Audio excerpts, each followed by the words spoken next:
Integrating Presence. And today we've got Wendy Nash again with me. Wendy, how's it going?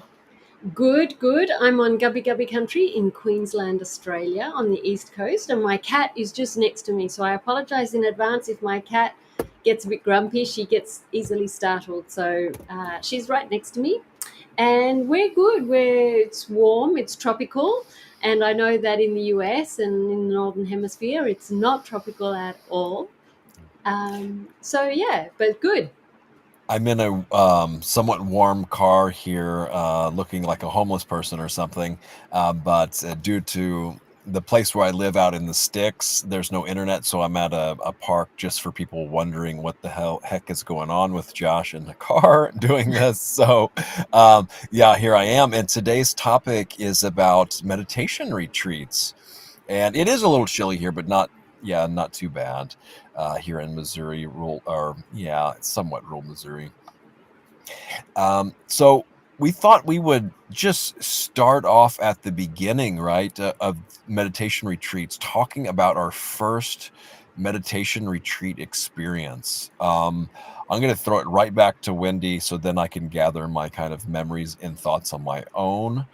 And then maybe we'll talk a little bit about the recent retreats that we did so we can catch up a little bit. And feel free to add in comments and questions as we do this. Yeah, so just about the comments, feel free to put put in comments or ask us questions or in any place that is possible during the live.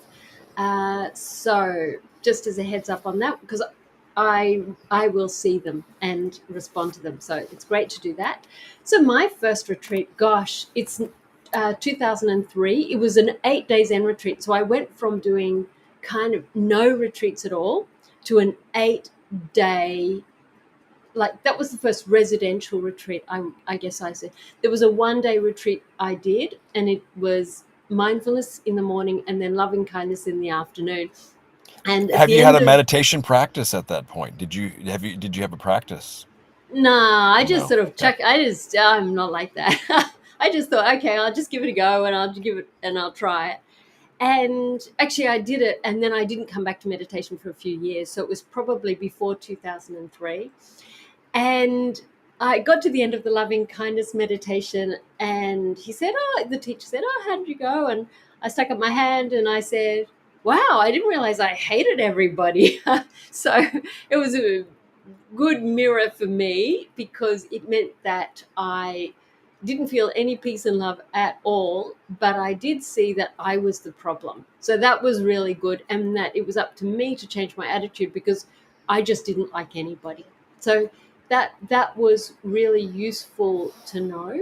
But in terms of I think then a few years later, I was a bit ready, and I went on an 8 day Zen retreat, and I didn't know anything about Zen. I didn't know about meditation, Buddhism. I didn't know any of that.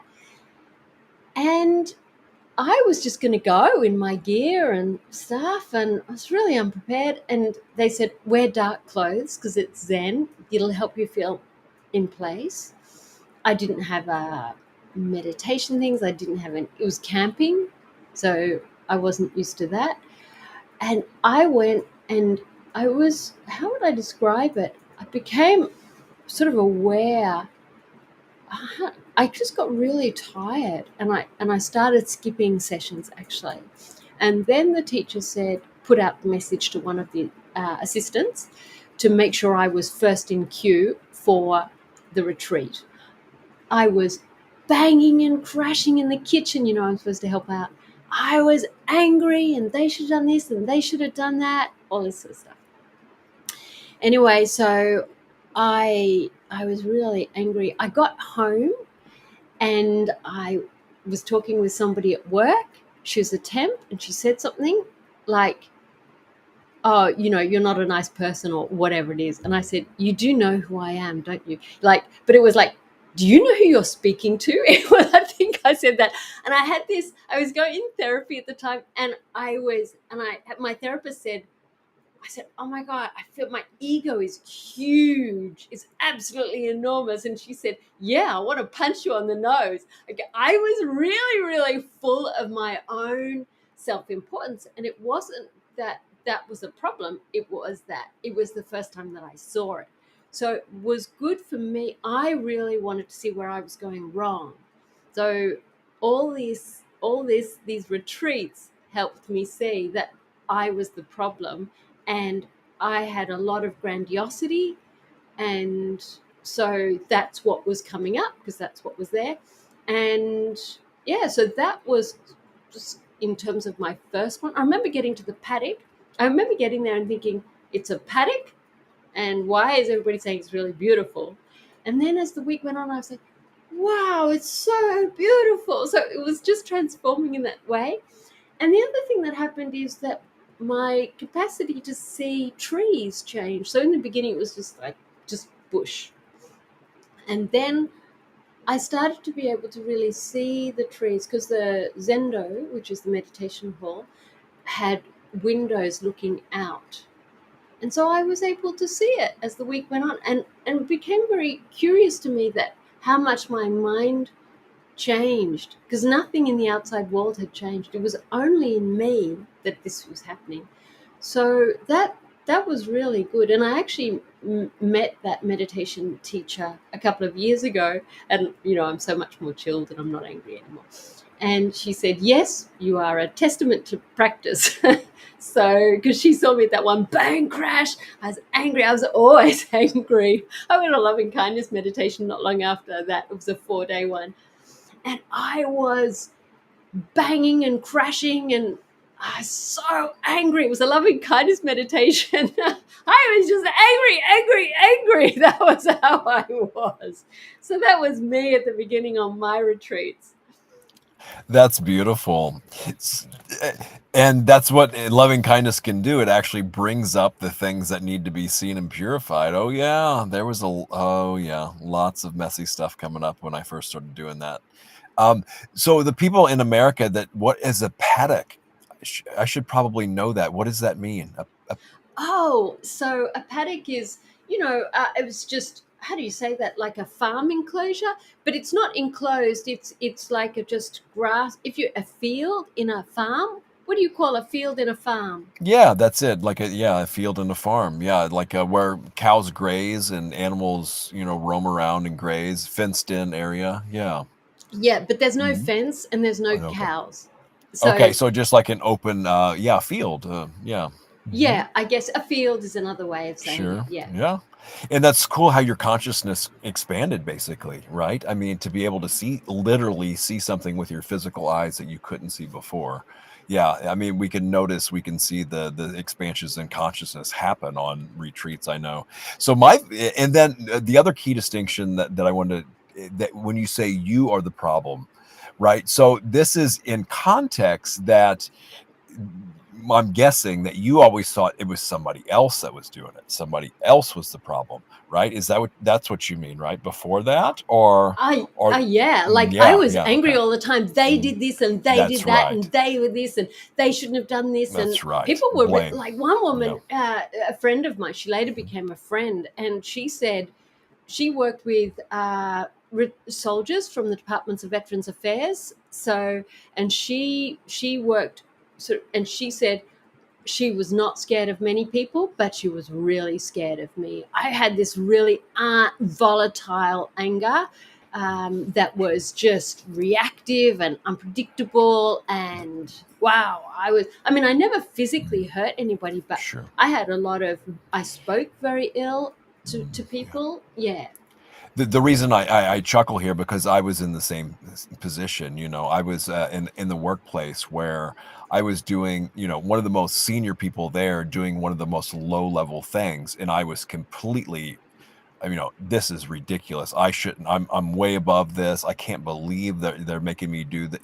This blah blah blah blah blah blah. This self righteous kind of thing, and it's exactly where I needed to be then. And yeah, blaming everyone, pointing the finger at everyone. Now this bully, this kind of victimizer thing we've talked about so many times, and a lot of other people on the other end of this, little me, right? Oh, it's always my fault. I'm to blame for everything. So it's the reverse. So it's the counterpart to what Wendy and I are talking about. And I even see that more with meditators, right? Even more, oh, I can never do I'm always wrong, it's always my fault, this thing. So it's an interesting balance, but we're talking here about retreats. And so mine's quite a little bit different story. I had a practice on my own, daily committed practice, which is really rare, on my own without a teacher other than a lot of YouTube videos. And I've told this before, but I think the first time I went, I think I've told this before, but I had a yoga teacher, and she just came back, came into yoga one week, and she just seemed really kind of calm and peaceful and blissed out, really, and then really genuinely happy. And I was like, well, what happened to her? And she told us about this meditation retreat that she did at Mid-America Buddhist Association, and the only place really around. And it's a unique thing because it's partially Chan and it's partially Theravada. And so there was a weekend sesshin, which is basically a Zen, weekend retreat. And I went there, and I had all these different romantic ideas about what a monastery was and what a retreat was. But I also had my kind of weirdness and strangeness and doing the things I wanted to do in my way. So when it came time for walking meditation, I went outside and I took my shoes off and went barefoot. And nobody else did that, right? And I was trying to find a patch of ground, but there really wasn't any level ground. I mean, they let me do it. I got some weird stairs and things like this. But I went through with it. And I think the other week-long retreat I actually did in real life was there too. And no, I don't think anything out of the ordinary happened too much because I had, a really steady practice at that point. It was more about, oh, look at all the books and these teachers here and learning about different Asian cultures. And, oh, wait a second, I'm not supposed to point my feet. I remember reading the retreat things, and it's disrespectful in Asian culture to point your feet, and being like a hillbilly from the country, right? I didn't know anything about this. And so I was overly hyper aware of which way my feet were pointing, almost to ridiculousness. And I do remember the noble silence, though, was really profound. I like to talk, and but communication doesn't stop, right? There is this continuing communication, but on nonverbal levels, and all the different ways we're communicating nonverbally become heightened. And yeah, it's amazing what I'm seeing in other people's body language that I don't normally see. It's amazing. That was some of the big things that stood out. So we have a comment here, and then I want to ask Wendy, what are some of the common things that you wanted to know before you went on retreat, or did you? And yeah. So what do we got here, Wendy? I just didn't know what to expect, or where to go with it, or I just was like, okay, well, I'm going to go, and I'm a bit like that. I just jump in and then figure out what to do later. I'm a real, that's how I am. So yeah. I like doing that too.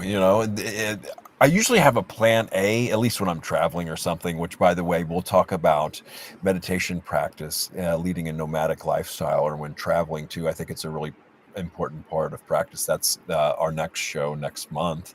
But yeah, just jumping in. I mean, some people would never do that. They wouldn't even go to a new restaurant unless they read the Yelp review, online reviews about it. And when I heard that, I was like, are you kidding me? Is that a thing? People won't just go try something new without, reading the reviews and things. I mean, yes, we try to vet people and teachers and things like this, but what about just being spontaneous every once in a while, Yeah. So in terms of more recent retreats, how do you feel now that you've been doing, so how long have you been going on retreat for? Well, hang on. I want to read M. Reed's comments here real quick. She says, "Hi, Wendy. Your voice is much calmer and pleasant than months ago." So yeah, definitely. Well, interesting. So Wendy, she just talked about this is a long time ago, but I see that too. I mean, Wendy's even gotten, yeah, even more so. She continues to be. I mean, the loving kindness practice speaks testaments, you know. And then then Reed says a testimony to it. Thanks. And she says she might go to Toastmasters. All right. Well, I'm still intrigued by this group, and maybe we'll get a Toastmaster update from Wendy later. However, I don't know. I don't. So you asked Yeah. me, So I was just sort of in yeah. response to M. Reed and just kind of going, yeah, I guess we all have our good days and our bad days. And often what you and I experience is a lot of technical You're so stuff. humble, Wendy. We have Yeah. a lot of I technical know, stuff right? that goes on. And I do get Yeah. agitated by that. And always, so much material to work with. And we're such a work in progress. There's no final place, that's the thing, And how boring would that be, you know? yeah. If it was all sorted all the time, that would be pretty boring. Yeah. So I think often maybe what the changes in my voice are more to do with my general sense of irritation with the technicalities, because it's not working and faffing about and things like that. So that's definitely, I've still got plenty of material to work with. Don't you worry about that. It's coming up to Christmas, and it's not my favorite time of the year. So there you go. Yeah, well, and it's technicality's been good so far. I mean, this new computer helps a lot. So, I mean, it was going on a 10-year-old computer, so maybe that has something Yeah, to do yeah, with yeah, it. for But sure. okay, so now back to the question you asked me about. Now, what do I look for now on retreats, right? Is that what you Yeah, said? or Yeah, what's your like experience now on retreat? So when mhm. what makes you want to book one retreat, not another? Sure. What's the experience like of it? How do you feel Hmm. now that you come afterwards? So, what's your experience if Hmm. you compare it sort of before and after? So all those years ago when you started and now, what Sure. has changed in that? Good point. And then I think this will be a good segue to go into our current retreats and share about those as well. So yeah, right away. Well, I won't say too much about the recent retreat I went to, but I was overseas and there was a short time window, so it was a convenience, of what I had. So there wasn't much available. Now, quick side note, I've heard some people similar to you, but also never having done any meditation, go into a 10-day Goenka retreat. And for those of not familiar, this is a super intensive, as far as I know, right? I haven't done one retreat where you're pretty much meditating 12 hours a day. And it's pretty intense from what I understand. I haven't done one. I was on a wait list for one, but did or for or considering getting on a wait list, but they were filled in the UK. So the retreat I went on, I didn't know the teachers. I didn't know them from Adam. And who they were big students of another guy who I had chosen deliberately not to go into his teachings in order to have Zen mind, beginner's mind, right? And yeah, I won't say too much. I can answer specific questions if asked about this, but the whole thing. Oh, so there's different sides to retreat, right?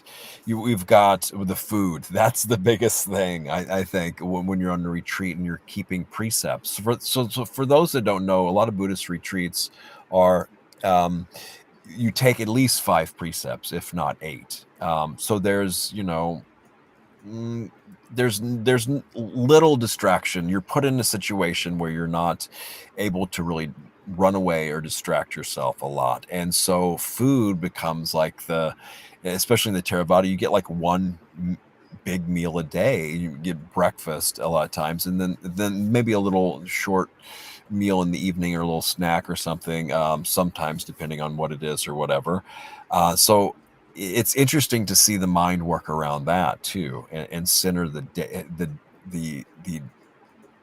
the life other than meditation around the food. And then we've got the basics of sitting, walking, standing, lying down, right? Um, and there's just a basic kind of cookie cutter thing where it eliminates distractions. Then you've got the room set up, right? Either you have a roommate or yourself, and this is a standard living situation. How do we live? How do our preferences clash with others? But more or less, you're just on the cushion, right, and walking. Um, so to me, it's obviously the facility itself and how it's run, and the teachers are another big thing. So we don't need much as far as facility. This is not a spa, and then let's just get clear what a meditation retreat is. It's not just a thing where I'm just going to go, sit a couple hours of extra meditation a day. I'm talking about a formal meditation retreat where everything's put aside, and that's all you're doing basically. Now, the other thing is cell phones. So this recent retreat, I had it off for the entire time. They have a ritual sometimes around putting your cell phone in a sealed bag, and you turn it in front of everybody and the teacher. I didn't do that, but I did keep it off voluntarily in my room the entire time, and I haven't done that for years. So I think actually that might be the biggest thing for most people, this lack, if you're actually doing that, cutting that off. So that was one of the most interesting things too. But yeah, basically you just want a clean room. It doesn't have to be you know excessive. The food, if the food's good, and accommodations, if things run well, if it's managed well, everything goes smoothly, right? But that's one thing. And then the teacher, I think that the teachers and the teaching, if they are giving Dhamma talks during the retreat, are very important, because the mind becomes very malleable, very open, very flexible, wide open. So if you're not resonating with the teachings that are coming when you're doing intensive meditation practice, it can be agitating and annoying and then distracting, I find. So it's very important that I think that you're familiar with the teachers and that you want to be there, or you use that as a practice too. So I found myself actually going towards the Four Noble Truths. So there's a lot of things that I weren't aligning with the teachings at all, and my mind was seeing into other deeper things. And of course, there was some doubt, but there was also some questioning, but there was an opportunity to do that. We did have little group interviews. That's another thing. So maybe Wendy can talk about interviews on retreat. I think are very important as well. So there are several different dynamics around this. I think as the practice grows and enriches and enlivens, there are all these different avenues in retreat, and the one if something's really off, it'll stand out a lot. It's kind of about harmony and balance among these things. But as the rich inner world increases, then how do we keep from wandering too much away from the core of it, practice itself, into all these other things, and how much do we investigate and not? How much trust do we have in the teachers and the teachings and the practice, and how much do we not? So I'm kind of dancing around a lot of things here, but I think that's kind of a slight overview to go into what I look for when I go on meditation retreat. Yeah. So, what do I? It was as you were speaking, I was thinking, what do I look for? How the cost, because there's a reason why it's called the upper middle way. It's like you have to be so rich to go on these retreats. I mean, I don't know how much they are in the US, but here they're like $1,000 for a week, and it's a lot of money. And then on top of that, you've got dana, the generosity practices, and you've got transport to get there, and you lose income. So I'm self-employed, so I lose income during that period. It's just for the wealthy, it's maddening, Really how good much point. it's expensive. And then there's that question about, well, we offer to people who are in need, and then, well, what does that mean? Does that mean, I mean, I don't have to pay for rent, but I don't have, a huge, great, big, fat income either. So I find that's a real hindrance, and there's a lot of discussion about that in terms of race, because if you have a lower income, you just can't afford it. And then it means that people who aren't white, who have those higher paying jobs, don't go on the retreats. And it's part of the exclusionary sort of mechanisms about it all. But so that's one thing is price, where, who. So I'll be aware of, I'll look at who, and I'll look at the tradition, definitely, and yeah, and whether I'm part of that group or not. So sometimes I'm part of a group. Here, where I am here now in Caboolture, there's nothing. And even in Brisbane, which is just an hour away, I asked if there are retreats there, and the answer is no. There is a group, but they meet in the evening. A lot of things have shut down over at COVID.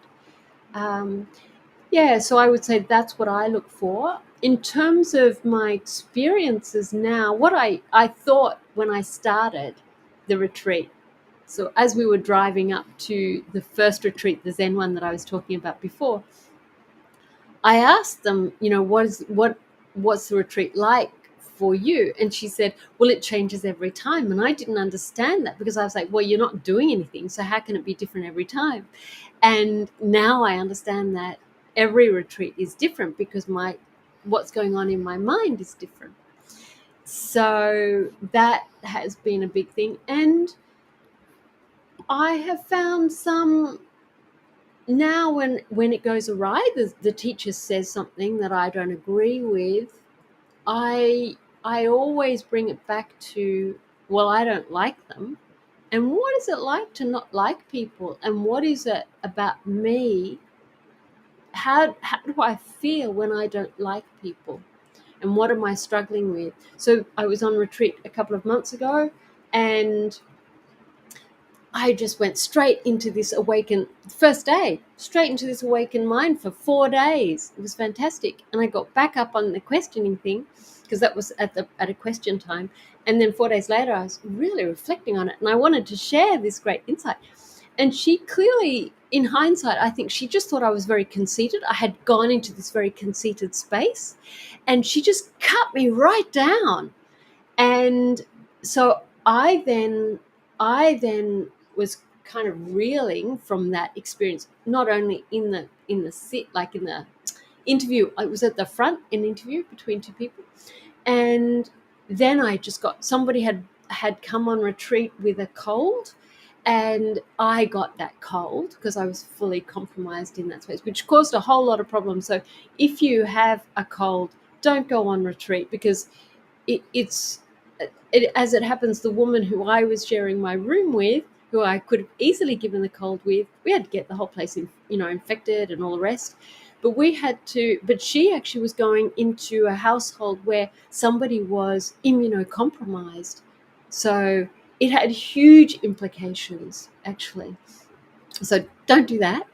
But what was really clear is I was in this heightened state, and I was unwell, and I was determined to stay to the end. Even though I was mostly in my room, I thought, no, I'll go to the end. And then as soon as I got on the bus to leave on the last day, I just started feeling better. So what was very interesting about that experience is when I became unwell, it was really very clear that I just wanted to get out of the place. And that was my body doing its thing to tell me, no, you don't go there. This is not a safe place for you. So it's very interesting to look at it from that perspective. And I was thinking about, teachers where I haven't felt it's gelled, but there aren't that many retreats and I want to go back. So I thought, next time I'll actually write to them in advance and go, look, this was my experience with you last time. I'm not sure whether I would want to come back. This is my experience. And depending on the reply I get, I would or wouldn't go on retreat with them. So I think with teachers, they are in the process of self-inquiry. So I think it's okay it's not a finale. And if they say, no, this is your problem, well, you go, yeah, okay, that's time out. I'm done. So that says more about them than it does about you. So that would be my experience, yeah, That's of my own brilliant. That's retreats. a really good idea. If there was some kind of something gone on, definitely yes. Email the teacher and see what they say about that. I think that's a fantastic idea of considering to return or not with that teacher. Absolutely.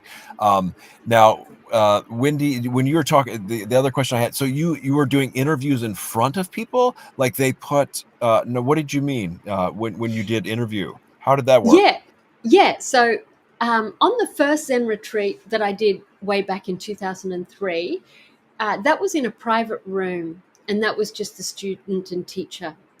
But lately, I've been to a few, and what they do is they do inquiry practices at the front. I mean, you have those private conversations too, just to check in. Everybody does it, usually every second day.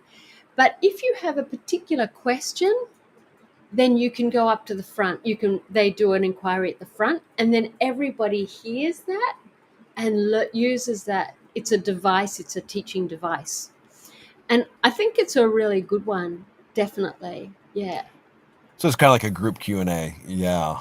yeah, In a way, yes, very cool. Yeah, because we were in smaller groups. I forget how many. It was 2, 4, 6, 8, maybe, in the group with one of the teachers, and there was a rotating schedule about these group, and that was just a group interview. There was no one-on-one interviews. I guess it was so large, the one I went to, that they didn't have enough staff for that. And but we got the two main teachers though. So, well, we're ready over time here.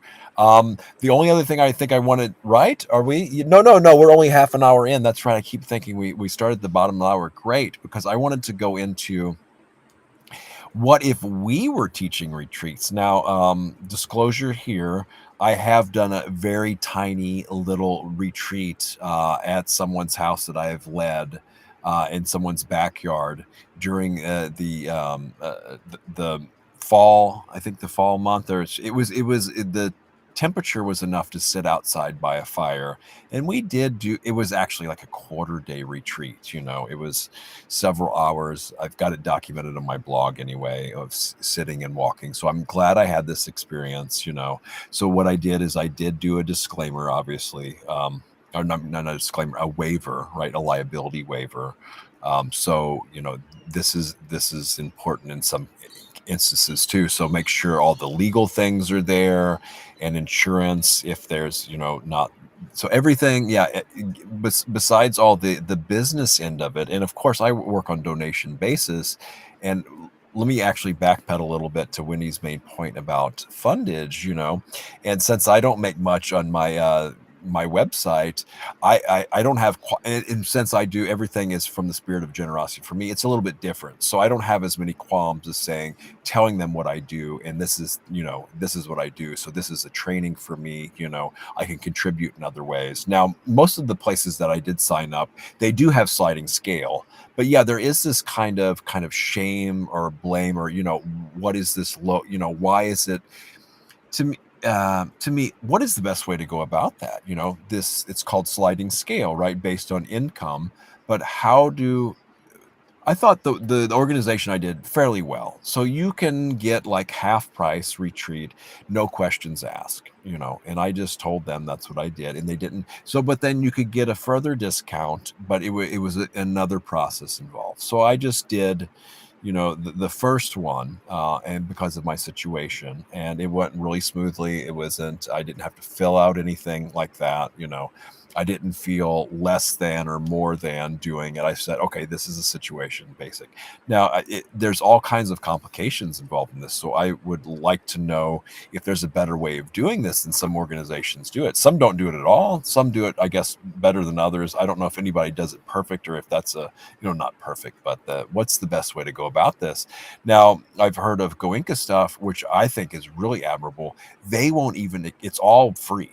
It's completely donation based, and they won't even this is the kicker though, they don't even accept donations until you set a retreat for free first, which I don't think of any other organization I've ever heard of does that. So that way that lessens the corruption, I would imagine.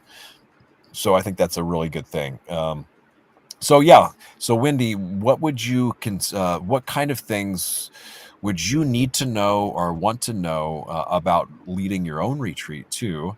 And or what would you kind of questions you would ask to find out what's needed for that? And would you consider, maybe I'll put you on the spot here, would you consider leading a retreat, and what would you need to make that happen? So I've done one diploma in meditation teacher training, and I've completed that. And they're very clear. We were allowed to do, I think, a weekly class drop in or something like that. And I didn't do that. We had to write a program for it, but we didn't run it, so there was no practicum with it. I'm doing a second one now with Tara Brack and Jack Cornfield, which is much better organized and led and held. I have appreciated what I have learned. I find it very structured, and it's given a lot of, yeah, it's helped me in my own inquiry. So I have actually gotten a lot out of it. It's quite expensive, but I personally feel that it's a good course if you are interested in doing it. It doesn't allow a person to be what they call a Dharma teacher. So you're just strictly a meditation teacher, and you learn how to do a talk, and you have to, in the practicum, you have to do a minimum of 6 students, 6 people in a class, and you do it for 4 to 6 weeks, I think, or a one day. So you can either do mindfulness classes, or you can do a drop-in, which is harder because you need to get feedback and things like that, or a one day. And they provide all the course material. This is what you need to, this is the program that you can follow if you wish. And then all you need to do is basically fill in the blanks. What do you want to teach on a particular day? It's very good because it gives you the capacity to gain confidence with teaching. So I have already I've spent a year giving teachings for 2 hours a class. So I lead a 2-hour class, and it has got a talk, some guided meditations. It's very interactive with just 1 or 2 people, some friends that I have come to know, acquaintances and now friends. And my partner comes, so it's 4 of us, 3 or 4 of us at a time. It's very intimate, which is very nice because I'm very much learning this process of teaching meditation. So that I did that every second month, and for 3 till 5 p.m. on a Saturday. Next year I will step it up, and I will do it every Sunday afternoon, every one Sunday a month, because it's quite time consuming to write talks and everything. I have insurance, so I can do that. And I do it all Dana based, and it's such an intimate group. People are quite generous with that. I'm even at the end of this 2-year training that I'm doing with Tara Brack and Jack Cornfield, I'm not allowed to call myself a Dharma teacher, and they said I'm not allowed to lead retreats. So a 1-day course is what you can do. Anything overnight, you're not allowed to do. I'm not allowed to lead that. And I think that's very wise, because I've seen some people really go crazy on retreat. Not so much on a 2-day one, but I think you need much more support than what this course provides. If I were going to go on and become a Dharma teacher or lead retreats, I would seek some kind of support in that process. But for me, in my little community, this is actually really good because I do very basic stuff. It's very applied, and people here, it's not an intellectually oriented community. I'm not in a university. I'm in a suburb where there's a high level of tradespeople who live here, and we're actually in what's called the 9th centile for social disadvantage in Australia. So 9 in 10 Australians have more social advantage than us. So it's a very small number of people who would be interested in the first place, and but a lot of people want to do it. but I can't be wafty, and they wouldn't go on retreat. They've got kids and jobs, and that's never going to work here. Yeah. So that's where I feel I'm best placed for where I am. Very cool. And it's kind of more practical, like Zen too, I imagine. But you write the talks, huh? You Yeah, write the talk. Wow, that's yeah. quite an undertaking. Wow. Do you publish them later, Wendy? That would be, I don't I know. haven't done that. I haven't done that. How many talks have you got? You could put them on your website. That's I've amazing. got You spent all that 6 time talks, I talking. think. Well, that's cool.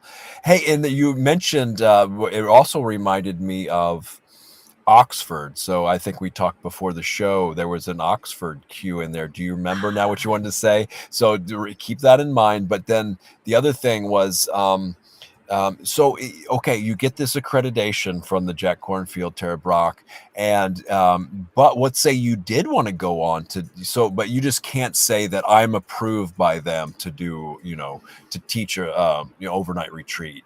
You can say I have this accreditation, but you can't say I'm approved by them to do this, right? I mean, they can't, like, That's you don't have to sign some kind of non-disclosure agreement, say you can never ever do that until we tell you can, right? Just to make Yeah, that so clear. Yeah. they did have a legal thing. You are not allowed to use this and say that you are a Dharma teacher. You are not allowed to go on and do retreats. So that would be, I mean, I think lawyers would come back at you if they, Sure, but because what you can really cause harm. Yeah. but well, I totally get it. But like, let's say years down the road, you wanted to do that, you would have to get their personal approval before you could. Is that not the Dhamma teachers? That's different. But I mean, just a retreat in any tradition, Well, anyway, I would have to look at the legal stuff anyway. I don't need to put you on the spot about legalese, but I get the wisdom in it, and at the same time, that what I thought would actually be a building block towards something like that, it seems almost like a hindrance now, in a way. I mean, Uh, right? I mean, no, I wouldn't say hindrance, but I mean, if you wanted to lead retreat, just either something on your own or in another tradition, I think you would still be able to, but you just couldn't say that they allowed you to do it, or yeah. Anyway, sorry, I should have. I, I'm digging myself in a hole here. I think it's always really because you're dealing with people's mental health, you may or may not know the person who's here, who's come. Even my friends, my acquaintances and friends, one of them alluded last time. Now we've been doing it for a whole year, and she alluded last time that there was some deep childhood trauma. We were doing forgiveness practices, so I said start with the light stuff. Someone who, I don't know, cut you off in traffic or nicked your coffee cup or didn't pay an invoice. Start there. Don't go into deep stuff, big stuff, because you don't want to derail. And if you're in a big retreat, you need to have a team, you need to have support, you need to be aware of the impact of it. Yeah, it's important to be judicious and recognize your limitations. There are too many people who are going out there and just doing weird stuff, and I think they're causing a lot of harm.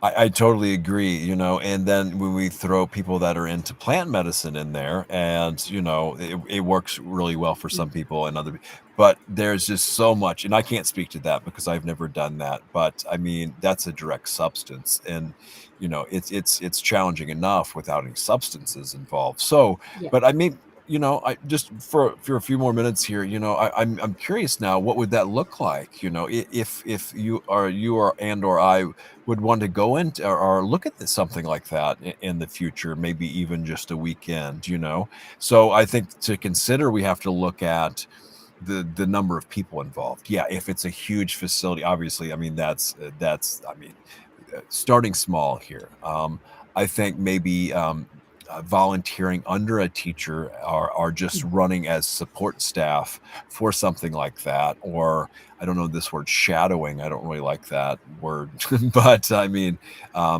being there as an assistant or a trainee. Also, I just I think the model you're using is great too. Just close associates, or not associates, I'm sorry, close acquaintances and friends, and then with trusted, vetted individuals that you really know each other. And so I think that would be a good first test. That's kind of what I did too with this mini micro retreat I did. And yeah, so I'm thinking about what kind of extra training is needed, what kind of boundaries and barriers need to be placed, in any kind of safeguards, extra training, and I don't think there really is a college course on. I mean, yes, there are accreditations for things like this, but in the Dhamma world, from what I understand, you need to have a Dhamma transmission, right? You have to be approved by an already accredited Dhamma teacher to be a Dhamma teacher yourself. And I don't have any, aspirations to do that, because I don't even consider myself a Buddhist, right? Um, and I'm a little bit a rogue in this sense too, because I don't have any formal teaching training as of now. My accreditation comes that I am open to questions and criticism always, without me doing the same to someone else, unless they are okay with it. But so that's how people can keep me in check, right? I mean, I don't know if that's helpful or not, but that's the way it is, and it helps me with my own practice too, and to see that I'm on the right track. And I, like Wendy said, I'm dealing with very a small clientele as well. So at this point, so it's not like we have potential massive opportunities for abuse and going off the rails here with like guru culture and huge communes or something like that. So yeah. So what comes to mind, Wendy? I was just going to say, in terms of teaching, I started teaching. I did these courses because I had friends who were saying, "You really need to teach. You really need to share this and learn how to teach." So that was why I did it. I wasn't.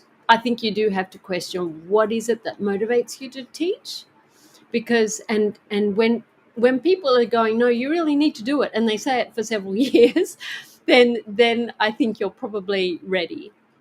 But I think to do that because you want to and you've got this amazing stuff, I think that's a really bad marker of that. Before we go, because we're heading up to our last 15 minutes, I Yeah. wanted to talk to you about Oxford and what I Yes, meant. before you get into that, I'll just lead this by saying, yeah, I don't really have much inclination to go up there and teach Dhamma during a retreat, but I would love to sit with people, and if they wanted meditation instructions to sit continuously throughout a certain time period, I would love to be there, maybe energetic support doing something like that. But yeah, teaching on higher levels of speaking, no, I just the practice. That's but so, and that's really good guidance. I think that could be extended into politics too. Anybody that wants to be a politician shouldn't be allowed to be. No, I mean, I'm joking a little bit, but yeah. So So just on that slight aside, sure. it was actually quite funny because our federal treasurer, so I think the finance minister for the country, happened to be up here. It's a state election next year, so he was here and doing his thing with doing the promotional thing. Anyway, I told him my company's called Kindly Cut the Crap, and so I got a photo of me and him with my cup.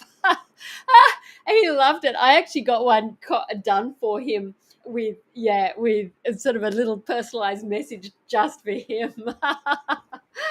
That's He great. What a loved good that sport. Yeah. because he just thought, yeah, I wish they'd do that in politics. I'd go down and have that in my meetings, and I could just put this cup on my thing. He really loved that. So yeah, he'll probably be the next prime minister or the one after. So yeah. Anyway, so it's a digression. Cool, Wendy. All right. So Oxford. Yeah, so I was living in Oxford a few years ago in England, and as an Australian, my parents are English, and I thought I would be able. I'd lived in England for 5 years in London. In my early 20s, I was back there because my partner at the time got a job there. I didn't particularly want to go, but I went because of him. And I tried to make friends with the locals. I couldn't. I just found I couldn't figure out what they were was important to them. I couldn't even uh, in the class, in the meditation class. We once a month I met with people, and I would go there, and there were like 5 people, and then go home, and it was very. I felt very alone, very isolated, very lonely. It was really difficult. I'd go to work. I was working at the University of Oxford. It was very isolating. I found it emotionally very, very cold, quite traumatic, actually. Um, and this is common for Australians. They go to England and they just go, wow, you cannot make a friend here. I was going, the problem's me, clearly, because everybody else is doing that. But I think they just are incredibly lonely. They just don't realize it. So I was sitting there and I was trying to make friends with people, and I couldn't do it. So I thought, okay, let's turn this negative into a positive, forever the lemons to lemonades kind of approach. I'm going to say I'm on retreat. And so I thought, I'm going to go away whenever I can to retreats, week-long retreats, and I will just study the Dharma all weekend, in the morning, in the evening.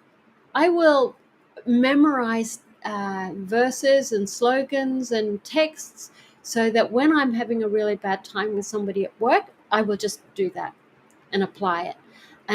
And I thought, it's a different sort of way of thinking about retreat, but it's a daily life retreat theme. And so just, you don't necessarily have to go away. I didn't have a lot of money, and I didn't know anyone, and it was very hard. But I was in a situation, and I just flipped it on its head and said, I don't need to go to a retreat. I can say, this is retreat. It's not that different, and deal with the difficulties of my life on retreat. And I knew, and because I'd done so much study during that time, it was 3 years, then I just I had some really good insights. I learned a whole lot of stuff. It was really a very useful process. And I knew that one day I would come back to Australia and I wouldn't have that opportunity. So it was good to make the most of that opportunity, and by flipping what does a retreat mean on its head. That's beautiful too. And, I'm not a complete stickler for the formality of this too. There's a formal retreat, but then, yeah, we just think about this term in and of itself, retreat. It means to I think it's actually a military term, right? To take where your troops are and you retreat back from someplace. You withdraw, you go back a little Mm. bit, and you go into more of a safety area where you can kind of build up and fortify, and or yeah, withdraw, this kind of seclusion or renunciation, renouncing things, minimizing things. So yeah, there's all these other words that are images and things that come up around retreat. There's a formal meditation retreat, and then there's just this notion of retreating or being on retreat. I know I was in a situation in my life for several years where I lost pretty much all my old friends, and I completely changed, but it was for the better. It was a transitional period. I listened to hours and hours and hours of Dhamma talks. That's how I learned a lot of Dhamma, with a daily sitting practice too. So it's in a similar way as well. Yeah, and how about these lockdowns that we had, right? The retreat that no one really asked for. So I would say general swaths of the population now had a chance to experience things like Wendy and I had, that we had been training for in a way, perhaps, before these lockdowns. Because I don't think Wendy and I were any stranger to spending alone time in contemplation or dealing with difficulties when by ourselves, and not doing a lot of superfluous things in life as well. And yeah, so this notion of retreat is indeed a fascinating one. Some people are probably absolutely terrified of it. They might think that it's like some kind of probationary period, or being in jail, or being forced there by friends and family, maybe, all the way into, leading retreats and opening a retreat center. And, this is my life. I want to do this all the time type thing. So there's so much variation to this. And I love Wendy's thing about this malleable perception of taking, these lemons, turning them into lemonade. So instead of just feeling defeated and I can't ever do anything right, and what's the point, and being down on oneself, actually use it as an opportunity to go deeper and not only help oneself, and then by that, I think by default, that those we come in contact with can be benefited as well. Yeah, for sure. You wanted to talk, I think, before we wrapped up, about, now what was it you said you were going to talk about one other thing. I thought we covered most of them. Oh, I know it was the difference between living in a monastery and being on retreat. That's right. So I'll tease it a little bit here, because our next show is going to be about nomadic lifestyles. But this was a common thing people confused, and I told them I was going overseas and I was going to go stay at Buddhist monastery, and and they just, I think I might have mentioned, and I'm going to be doing a retreat too. So I think it might have been my phrasing, but they might have thought that I was going to do the retreat at the monastery, but it was actually a separate thing at a separate place. But yeah, well, I'll go into more next time on what life is like at Buddhist monasteries, or the two that I stayed at for extended periods in the UK. And I did stay a little bit at the one in Missouri. But this short summation here, it's not a retreat, although there is meditation, and there are periods in portions of the year where there are extended periods that approximate retreat, right? And there's also the winter retreat that some of them have, where they pretty much shut down. But these are all different things. But basically, you do get to meditate in the morning and evening most days, formally with others in a puja style setting. But the rest of the time, you're doing service work. You're either in the kitchen or on taking care of the grounds and other projects, but you also have free time as well. So we'll get into all that, and we'll talk to Wendy about her different experiences meditating in various areas of the world and in certain life situations, and how it's changed over the years depending on what she's been doing too, right? Yeah, I think we can. You go. Go ahead.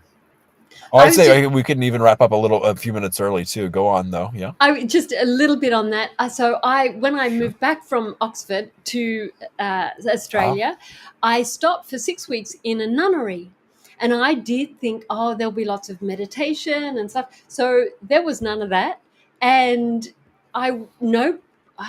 we hardly even had any teachings. There was a meditation hall.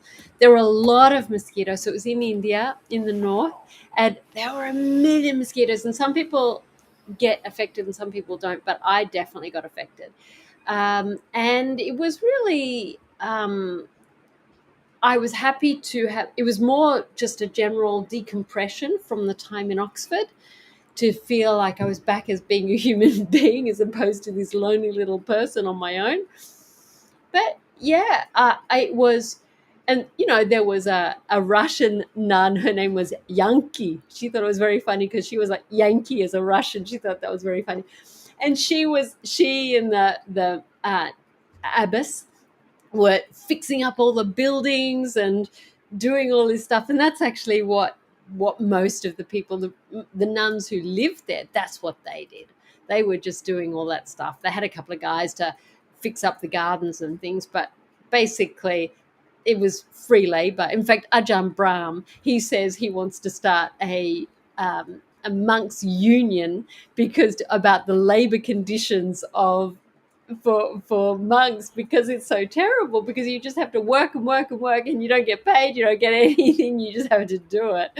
So that's Ajahn Brahm's take on it. But yeah, that's me. So yeah. Well, that's lovely. Yeah, maybe we can talk even more about that and things like that too on the next show.